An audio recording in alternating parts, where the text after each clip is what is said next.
साथियों नमस्कार। CL career academy की इस ऑनलाइन महासभा में मैं प्रियांश जैन आप सभी का एक बार बहुत बहुत स्वागत करता हूं।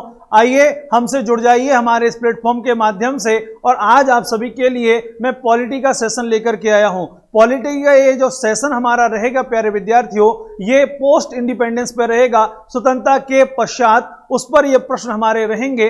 और इनको देखने के बाद आपको काफी नए प्रश्न आपको मिलने वाले हैं। तो चलिए, कुछ बेसिक प्रश्न भी हैं, कुछ नए प्रश्न भी हैं। आप हमसे जुड़ सकते हैं। सीएल कैरियर एकेडमी की ई लर्निंग ऐप आप डाउनलोड कर लीजिए प्ले स्टोर से जाकर के, और साथ ही आप यूट्यूब चैनल भी इसी नाम से आपको मिलेगा, आप जाकर के उस पर सब्सक्राइब कर सकते हैं। बेल आइकन को दबा लीजिए, वहां से आपको नोटिफिकेशन मिलते रहेंगे। साथ ही फेसबुक पेज पर भी जुड़ जाइए, वहां पर भी हमारे लाइव वीडियो चलते हैं। और इंस्टाग्राम पर जुड़ जाइए, टेलीग्राम पर जुड़ जाइए, सब जगह हम एक ही नाम से हैं, सीएल कैरियर एकेडमी। जी हां दोस्तों, इस नाम से आप हमें सर्च कर सकते हैं। चलिए, बिल्कुल हम समय बर्बाद नहीं करेंगे और आगे बढ़ते हैं आज के हमारे इस सेशन की ओर। देखिए, आज के हमारे इस सेशन में पहला प्रश्न आप सभी के सामने है और लिखा हुआ है, द्वितीय विश्व युद्ध के पश्चात या द्वितीय विश्व युद्ध के बाद इंग्लैंड में जब आम चुनाव हुए तो कौन सी पार्टी बहुमत में आई। जी हां दोस्तों, कौन सी पार्टी आई? तो लेबर पार्टी बहुमत में आई। 1945 में ये लेबर पार्टी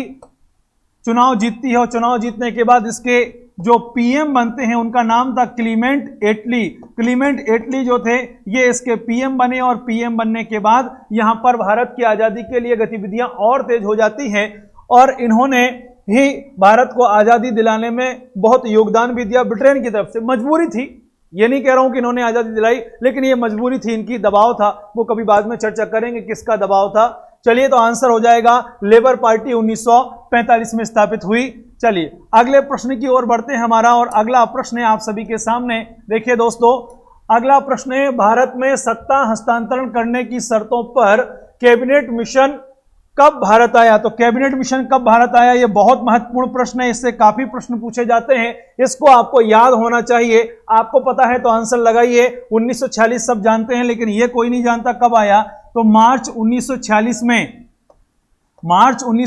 में ये भारत में आते हैं और 24 मार्च का ये दिन होगा। 24 मार्च 1946 को यहां पर कैबिनेट मिशन भारत में आएगा। इसके अध्यक्ष कौन रहते हैं आपको बताना है, आंसर दीजिए। 3 सदस्य रहते हैं इसमें। पैथिक लॉरेंस इसके क्या होंगे?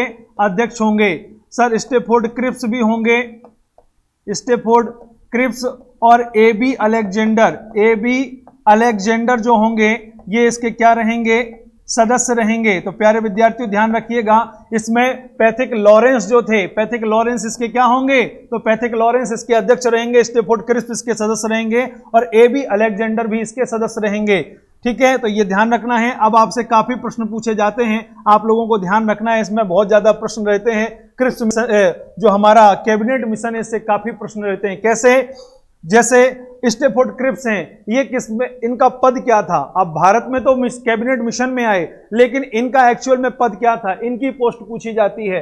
एबी अलेक्जेंडर जो है, इनकी पोस्ट पूछी जाती है। तो एबी अलेक्जेंडर जो थे प्यारे विद्यार्थियों, ये नौसेना मंत्री थे। क्या थे ये? नौसेना मंत्री थे। और स्टेफोर्ड क्रिप्स जो थे वो क्या थे प्यारे विद्यार्थियों? तो ये व्यापार बोर्ड के अध्यक्ष थे। तो साथ ही ये बता दो पैथिक लॉरेंस क्या थे? तो पैथिक लॉरेंस जो है प्यारे विद्यार्थियों, ये उस समय में भारत सचिव थे। तो ये बहुत जरूरी प्रश्न हो जाता है, भारत सचिव। आपको एक प्रश्न छोड़ करके जा रहा हूं, भारत में किस अधिनियम के बाद यहां पर भारत सचिव का पद बनाया गया? तो ये आपको बताना पड़ेगा। ये उस समय पैथिक लॉरेंस जो थे भारत सचिव हुआ करते थे। आपको मैंने प्रश्न छोड़ दिया है, दोबारा बोल देता हूं, भारत में किस अधिनियम के बाद भारत सचिव का पद बनाया गया? जी हां दोस्तों, बताइए। चलिए बढ़ते हमारे अगले प्रश्न की ओर, और अगला प्रश्न आप सभी के सामने है। देखिए, दिख रहा होगा आप सभी को, संविधान सभा निर्माण के लिए प्रथम बैठक कब आयोजित की गई? बताइए। आपको लास्ट वीडियो में मैंने बताया था संविधान सभा के लिए प्रथम बैठक कब आयोजित की गई। अब बताइए आंसर क्या होगा? 3 बैठकें हुई थी कंटिन्यू, और आंसर इसका है डी। डी है आंसर। 9 दिसंबर 1946 को, 9 दिसंबर 1946, 11 दिसंबर 1946 और 13 दिसंबर 1946। ये 9 11 13 9 11 13 9 11 13, बाकी सब मेरा। तो 9 11 13 ये याद रखिए इस तरीके से, 9 11 13 बाकी सब मेरा।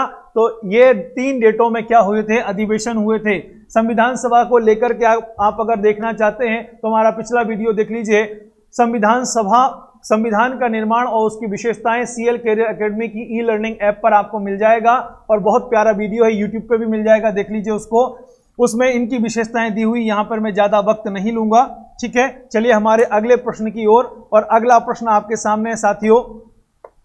देखिए अगला प्रश्न आपके सामने है, सच्चिदानंद सिन्हा, बिल्कुल सच्चिदानंद सिन्हा को अस्थायी अध्यक्ष किस आधार पर चुना गया था। आप सभी जानते हैं कि जो डॉक्टर सच्चिदानंद सिन्हा हैं, ये सच्चिदानंद सिन्हा हमारे संविधान सभा में पहले दिन अस्थायी अध्यक्ष चुने गए थे 9 दिसंबर 1946 को। अब जो अस्थायी अध्यक्ष चुने गए थे, इन अस्थायी अध्यक्ष को किस आधार पर चुना गया था।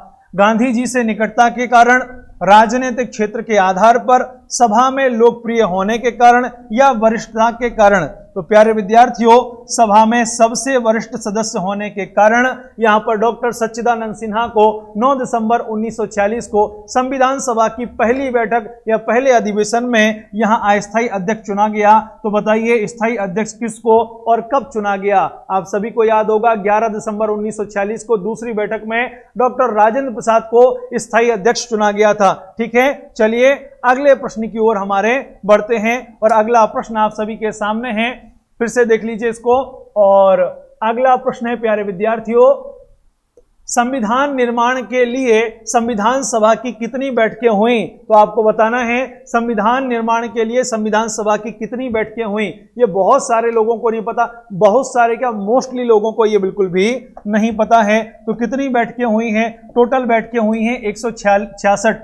अब आपको जरा समझना है, बैठक और अधिवेशन में अंतर है, मैंने पिछले वीडियो में बताया हुआ है, वहां जाकर के इसका स्पष्ट अंतर देख सकते हैं। अधिवेशन आपसे पूछता है तो कितने टोटल अधिवेशन हुए हैं। तो मेरे दोस्तों टोटल अधिवेशन हुए हैं कितने, 12। कहीं कहीं 11 लिखा रहता है, 11 गलत है। अगर अंतिम वाले को काट करके, अंतिम वाले को जोड़ करके देखते हैं तो 11 + 1, कोई 24 जनवरी 1950 के अंतिम अधिवेशन को, 24 जनवरी 1950 में अंतिम अधिवेशन हुआ था। इसको कई लोग जो हैं, कई किताबें हैं वो छोड़ देती हैं। अगर इसको छोड़ करके देखते हैं तो संविधान में यहां पर अधिवेशन हुए हैं 11।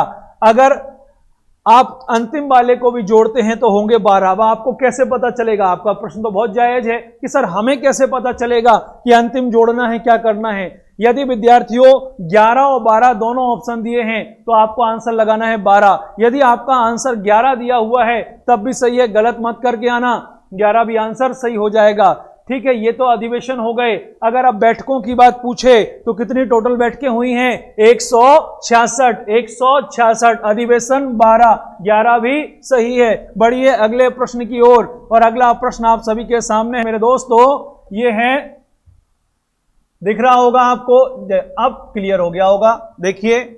और अगला प्रश्न आप सभी के सामने, संविधान का प्रारूप कब तैयार हुआ। तो बताना है आपको संविधान का प्रारूप कब बनकर के तैयार हुआ। तो 21 फरवरी 1948, 21 फरवरी 1950, 21 फरवरी 1951, 21 फरवरी 1949।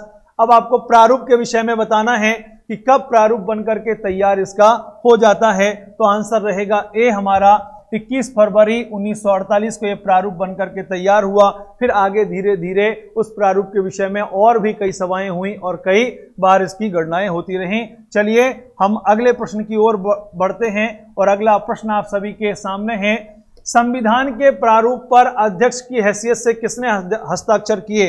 अब आप ये बता दीजिए संविधान सभा का अध्यक्ष कौन था। तो संविधान सभा का जो अध्यक्ष था प्यारे विद्यार्थियों, वो थे हमारे डॉक्टर राजेंद्र प्रसाद। डॉक्टर राजेंद्र प्रसाद क्या थे, संविधान सभा के अध्यक्ष थे। तो जाहिर सी बात है कि इन्होंने ही अध्यक्ष की हैसियत से हस्ताक्षर किए होंगे।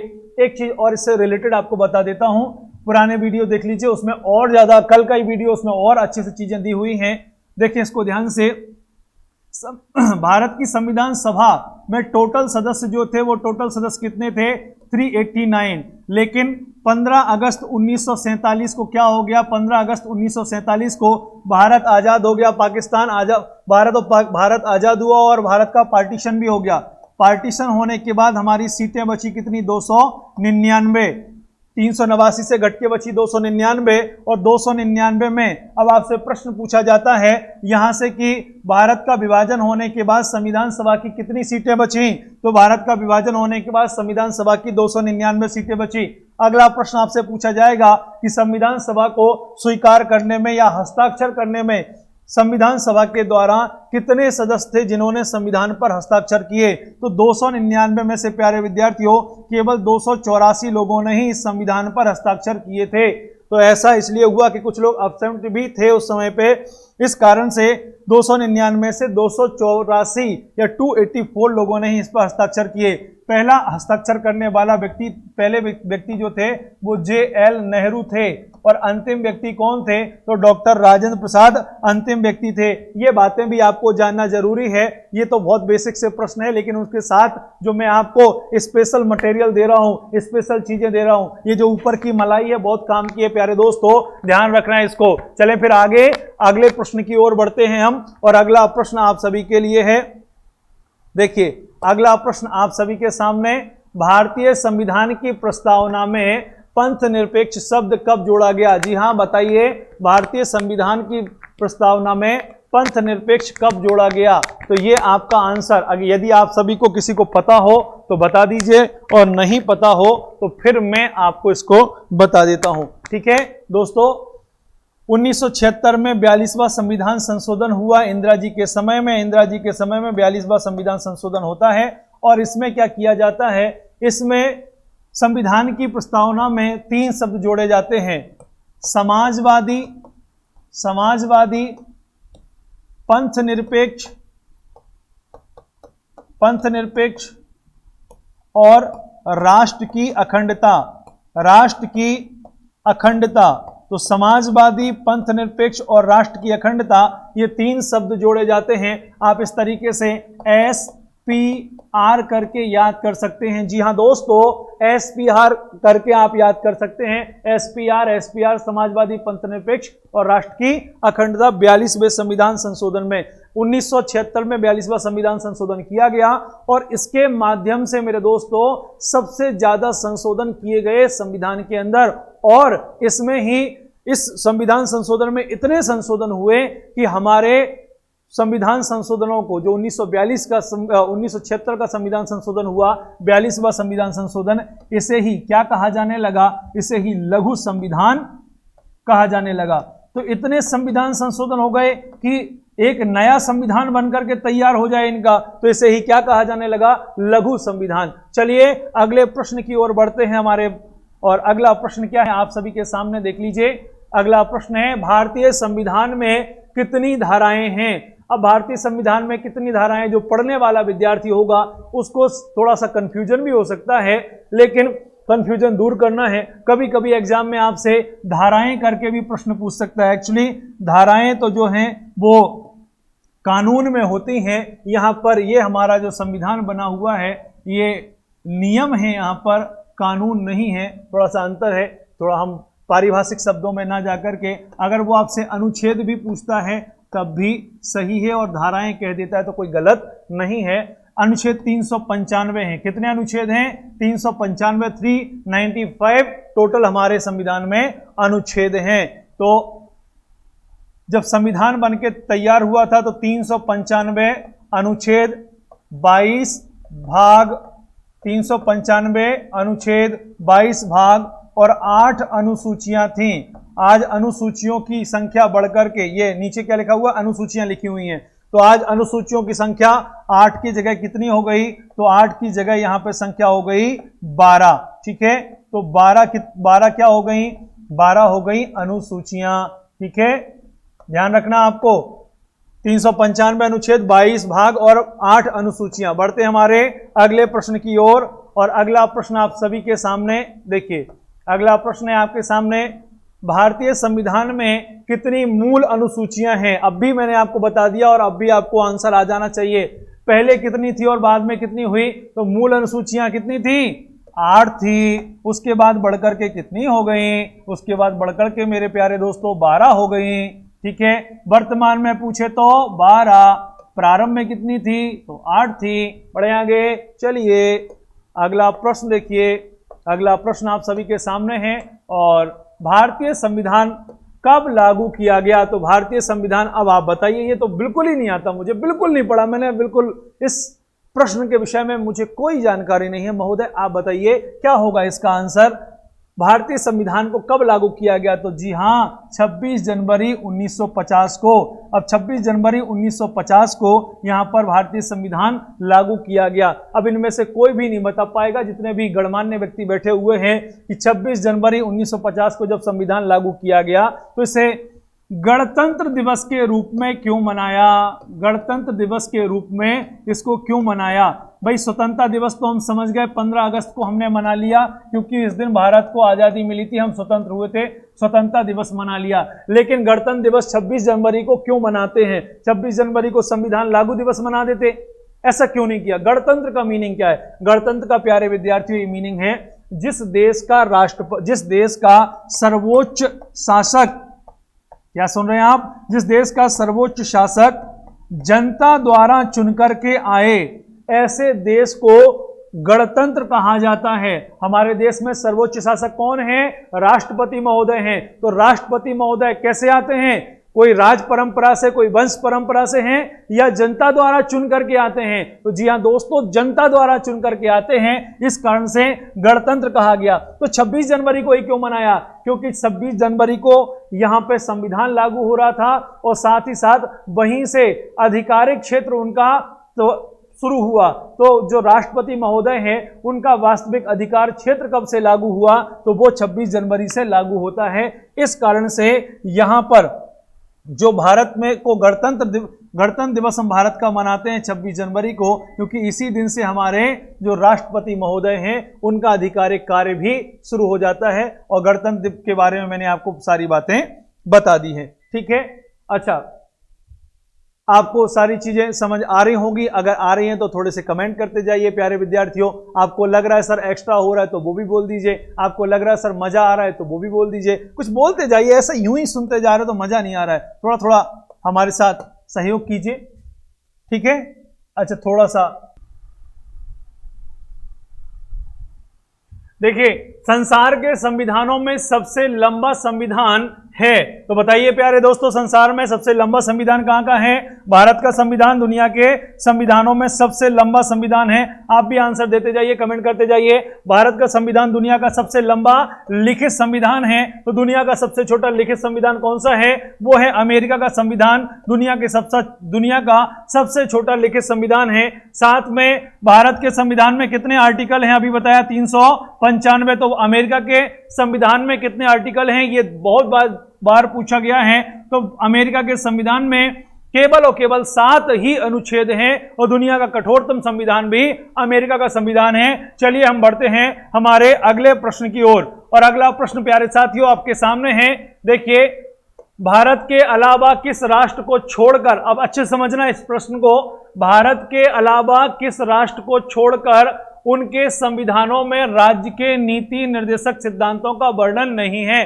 पूछा क्या जा रहा है कि एक तो भारत में राज्य के नीति निर्देशक सिद्धांत बताए गए हैं, तो एक तो भारत के संविधान में राज्य के नीति निर्देशक तत्व जो हैं वो है, या सिद्धांत कह लीजिए। और ऐसा कौन सा देश है मात्र उसमें ही यहां पर नीति निर्देशक सिद्धांत हैं? तो वो होगा आंसर आपका आयरलैंड। एक तो भारत में नीति निर्देशक सिद्धांत हैं, और आयरलैंड के संविधान में नीति निर्देशक सिद्धांत हैं। ये भारत के संविधान में कहां हैं? तो भाग 4 में हैं। किसमें हैं? भाग 4 में है। 22 भाग है संविधान के, भाग 4 में अनुच्छेद 36 से 51 तक इनका वर्णन आपको मिल जाएगा। तो प्यारे विद्यार्थियों, देखना वहां जाकर के। बढ़ते हैं अपन आगे। अगला प्रश्न है आप सभी के सामने दोस्तों।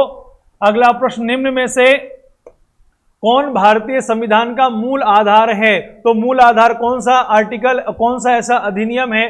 तो भारत की आजादी के पूर्व और भारत के संविधान बनने के पूर्व मेरे दोस्तों बहुत सारे ऐसे हमारे यहाँ पर अंग्रेजों ने अधिनियम लाए थे। ऐसे टोटल 16 अधिनियम भारत में आए। उन अधिनियमों में सबसे ज्यादा जो असर पड़ा हुआ है वो रहेगा आपका 1935 के अधिनियम का। तो 1935 के अधिनियम के आधार पर ही हमारा संविधान बनकर के तैयार हुआ है।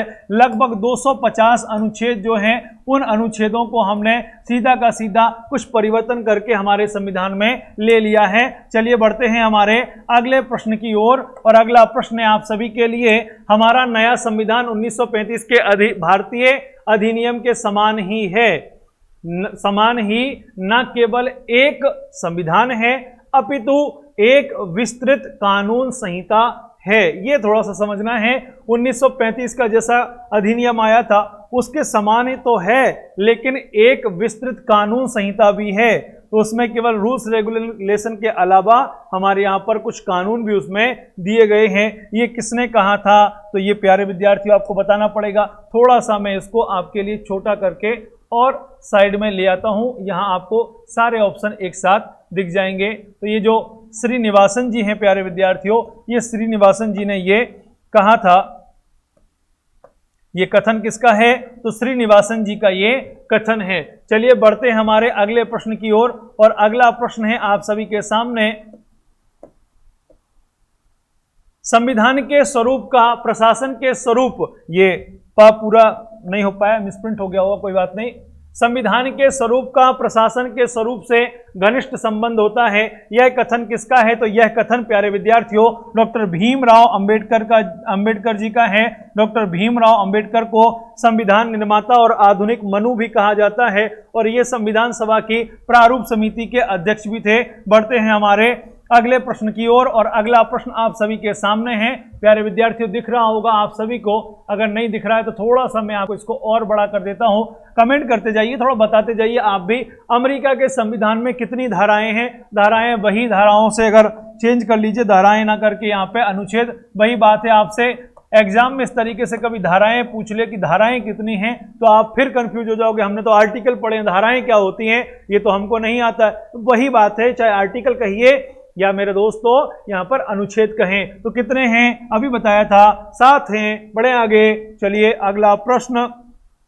और अगला प्रश्न आप सभी के लिए है, नेहरू के मन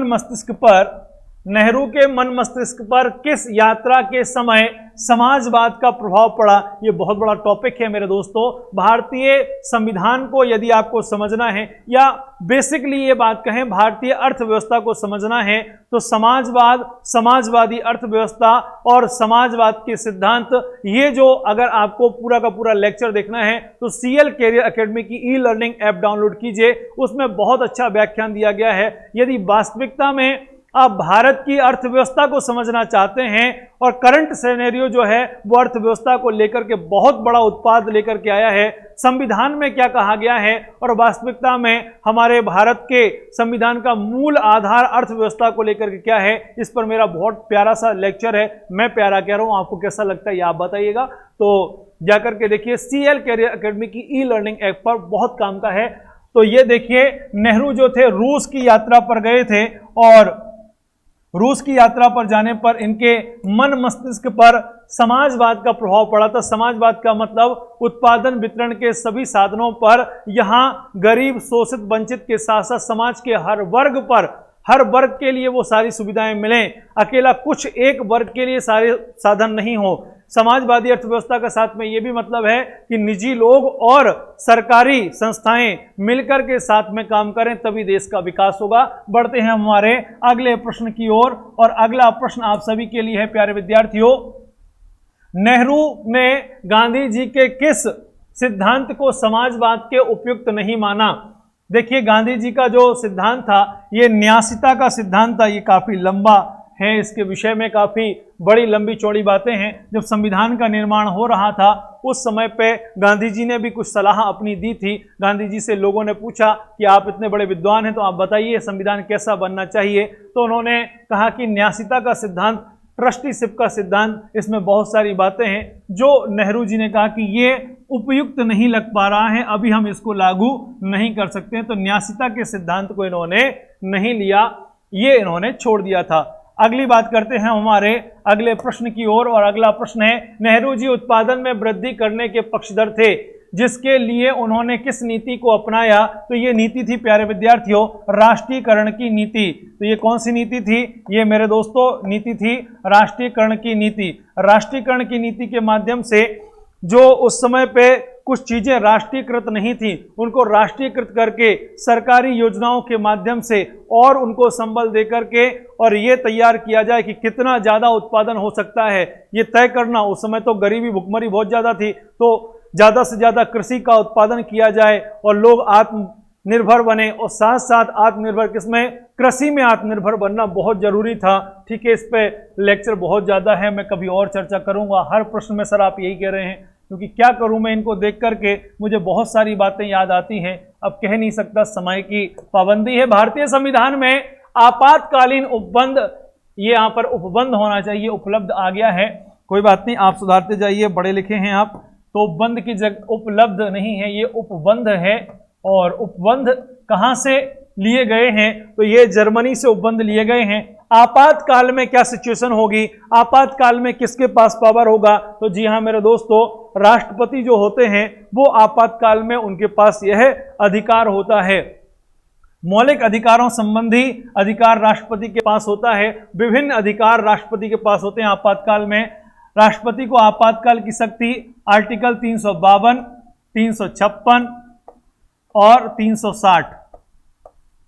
नेशनल इमरजेंसी, किसी स्टेट में राष्ट्रपति का शासन लग जाता है, और देश में वित्तीय आपातकाल, ये 3 आर्टिकल दिए गए हैं। चलिए बात करते हैं हमारे अगले प्रश्न की ओर, और अगला प्रश्न है आप सभी के सामने। देखिए मेरे दोस्तों, देश में आकस्मिक विपत्ति के समय अत्यधिक शक्ति किसके पास होती है? अब भी बता दिया, सबको पता होगा, बता दीजिए, इतना तो हिंट मैंने कर दिया। देश में आकस्मिक विपत्ति के समय अत्यधिक शक्ति किसके पास होती है? तो ये राष्ट्रपति महोदय के पास ये शक्ति होती है। अभी तीनों आर्टिकल मैंने आपको बताए हैं। अगले प्रश्न की ओर बढ़ते हैं। अगला प्रश्न आप सभी के सामने है, संविधान में नागरिकों के मूल अधिकारों की व्याख्या किन धाराओं में की गई है? बार बार धाराएं आ रही हैं, बिल्कुल मेरे दोस्तों, धाराएं शब्द बार बार लिया जा रहा है, जानबूझ करके एग्जाम में ऐसा पूछा गया है, इसलिए मैं आपको यहां पर धारा शब्द का प्रयोग कर रहा हूं। और आप यहां पर देखिए, आर्टिकल 12 से 35 में मौलिक अधिकारों का वर्णन किया गया है भारतीय संविधान के अनुच्छेद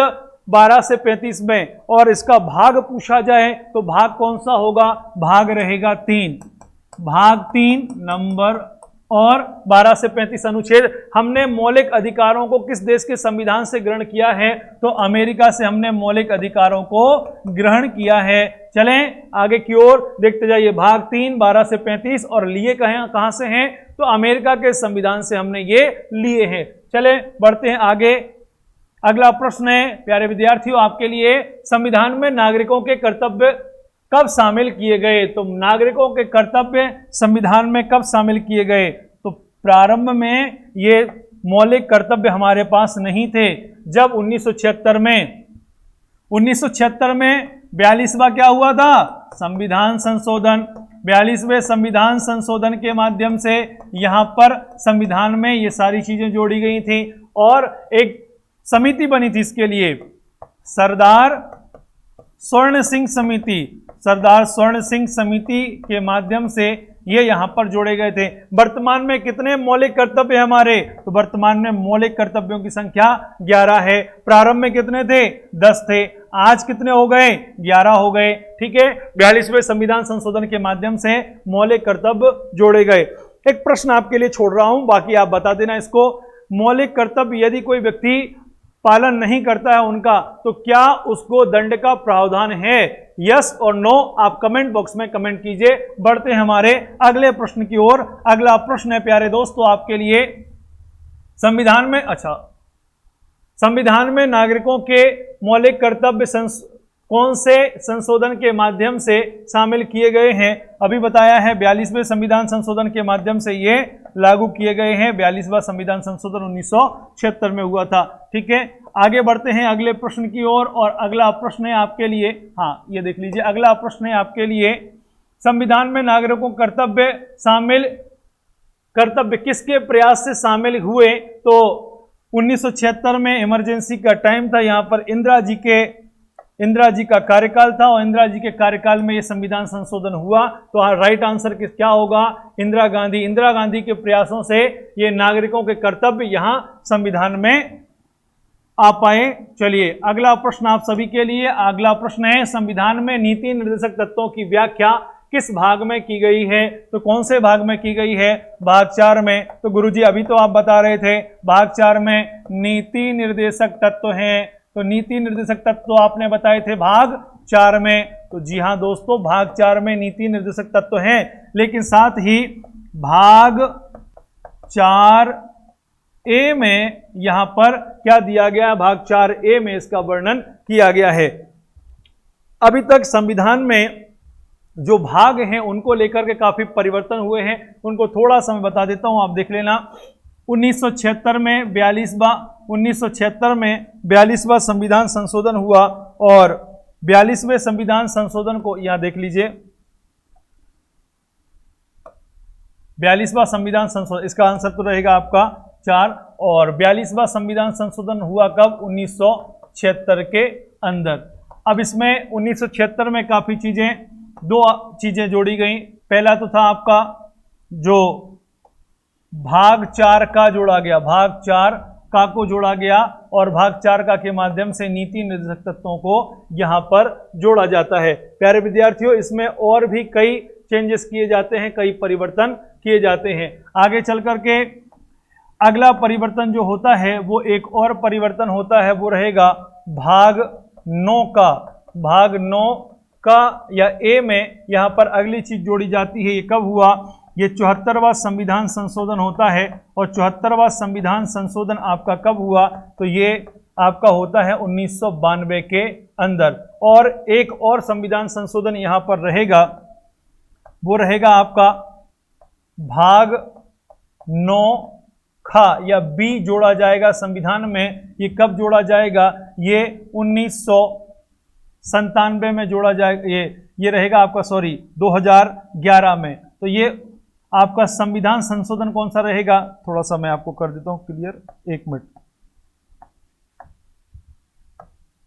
देखिए यहां पर प्यारे विद्यार्थियों, ये जो संविधान संशोधन रहेगा ये रहेगा आपका 97वां संविधान संशोधन। 97वां संविधान संशोधन कब हुआ? 2011 में होता है। और इस तरीके से संविधान में काफी परिवर्तन किए जाते हैं। तो आपका 42वें संविधान संशोधन 1976 में भाग 4 का जोड़ा जाता है। भाग 9A जो है 1992 में जोड़ा जाता है 74वें संविधान संशोधन के माध्यम से। भाग 9B या 9 खा जो जोड़ा जाता है ये 97वें संविधान संशोधन 2011 के माध्यम से। इसमें क्या होगा? पहले वाले में मौलिक कर्तव्य। 9A में क्या होगा? तो 9A में यहाँ पर नगर पालिकाओं को जोड़ा जाएगा। और 9 खा में क्या जोड़ा जाएगा? जो 9 खा है यहाँ पर या 97वें संविधान संशोधन, इसके माध्यम से मेरे दोस्तों यहाँ पर जो सहकारी संस्थाएं हैं उनको संवैधानिक दर्जा प्रदान किया जाएगा। आगे अपन कभी बातें करेंगे, वीडियो लंबा हो रहा है इसलिए मैं चाहता हूं कम से कम समय आपका लूं। अगले प्रश्न की ओर हम आपके सामने अगला प्रश्न है, देख लीजिए। नीति निर्देशक तत्व एक चेक के समान है जिसका भुगतान बैंक की सुविधा पर आधारित है। यह कथन किसका है? तो यह केटी शाह का कथन है। किसका कथन है? केटी शाह का कथन है। ध्यान रखिए, नीति निर्देशक तत्व जो है ये संविधान में वर्णित किए गए हैं, लेकिन ये क्या है? ये संविधान को भविष्य में जनता को ये सारी चीजें प्रदान करनी है, ये हमारे उद्देश्य हैं।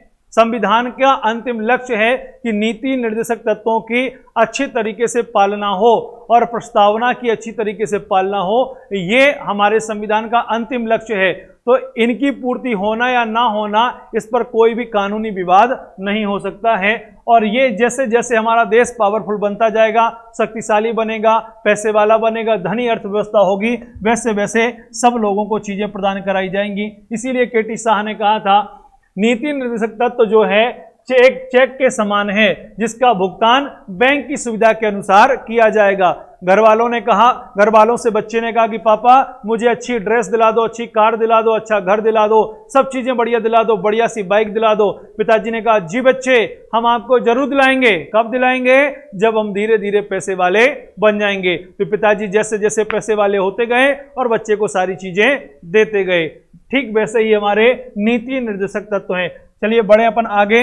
अगला प्रश्न आप सभी के सामने मेरे बच्चों, देखो संविधान का व्याख्याता तथा संरक्षक किसे बनाया गया? तो संविधान का व्याख्याता और संरक्षक कौन है दोस्तों? तो संविधान का व्याख्याता और संरक्षक न्यायपालिका है। तो न्यायपालिका को संविधान की व्याख्या करने का और उसका गार्जियन कौन है? तो ये हमारी न्यायपालिका है। अगला प्रश्न आप सभी के सामने, भारतीय संविधान में किस किस विचारधारा का मिश्रण मिलता है? तो भारतीय संविधान में मार्क्सवादी विचारधारा का मिश्रण और गांधीवादी विचारधारा का मिश्रण। मार्क्सवादी विचारधारा क्या है कि वंचित शोषित दलित जो वर्ग है या निम्न वर्ग है, जो वंचित शोषित वर्ग हैं, उनको अधिकार मिलना चाहिए, तो उनका भी ध्यान रखा गया है। गांधीवादी विचारधारा कहती है कि उत्पादन वितरण के साधनों पर सबका अधिकार होना चाहिए, ना कि एक वर्ग का, सब वर्गों को सब कुछ मिलना चाहिए। यह गांधीवादी विचारधारा और दर्शन है। इस कारण से भारतीय संविधान में मार्क्सवादी और गांधीवादी विचारों को सम्मिलित किया गया है। बढ़ते हैं दोस्तों हमारे अगले प्रश्न की ओर, और आप सभी के सामने अगला प्रश्न है, भारत में समाजवाद की स्थापना के लिए लोकतंत्र आवश्यक है, यह कथन किसका है? तो ये कथन किसका है? तो पंडित जवाहरलाल नेहरू का ये कथन है प्यारे दोस्तों। जवाहरलाल नेहरू समाजवाद के मुखर प्रवर्तक थे और इन्होंने कहा था कि समाजवाद होना बहुत जरूरी है। अब आपसे पूछा जाए भारत में कैसा समाजवाद है, ये बहुत महत्वपूर्ण प्रश्न है। अब आपको मैं छोटे से वीडियो में बहुत सारी चीजें नहीं बता पा रहा हूं, ये अब आपकी कमी कहें कि आप नहीं देख पा रहे हैं, इसलिए मैं कम वीडियो, छोटा वीडियो बना रहा हूं। लोकतांत्रिक समाजवाद, यदि आपको बहुत अच्छे से पढ़ना है प्यारे दोस्तों, अच्छे तरीके से तैयारी करनी है, डीपली पढ़ना है, तो सीएल कैरियर एकेडमी की ई लर्निंग ऐप डाउनलोड कर लीजिए। वहां पर हमारे अभी हमने ऑफर भी निकाला हुआ है, 10 अक्टूबर तक आप उस पर ज्वाइन करते हैं तो 10 अक्टूबर तक ज्वाइन करने पर आपको कोई फीस नहीं लगेगी और आप डाउनलोड कर लीजिए। सारे कोर्सेज वहां पर आपको फ्री अवेलेबल कराए जाएंगे। इतनी बेहतरीन तैयारी कराई जाएगी, आपको आनंद आ जाएगा। रियल में तैयारी किसे कहते हैं, हर एक शब्द की व्याख्या और हर एक चीज को अपन बेहतरीन तरीके से पढ़ेंगे जो एग्जाम के लिए जरूरी है। यहां पर आपको कोई मुझे नेट जेआरएफ की तैयारी नहीं करानी है कि मैं आपको पीएचडी कराने वाला हूं। हर केवल कॉम्पिटिटिव एग्जाम की बात कर रहा हूं, उसकी तैयारी कराएंगे। नेट जेआरएफ की अलग तैयारी होगी। ठीक है, बढ़ते हैं आगे।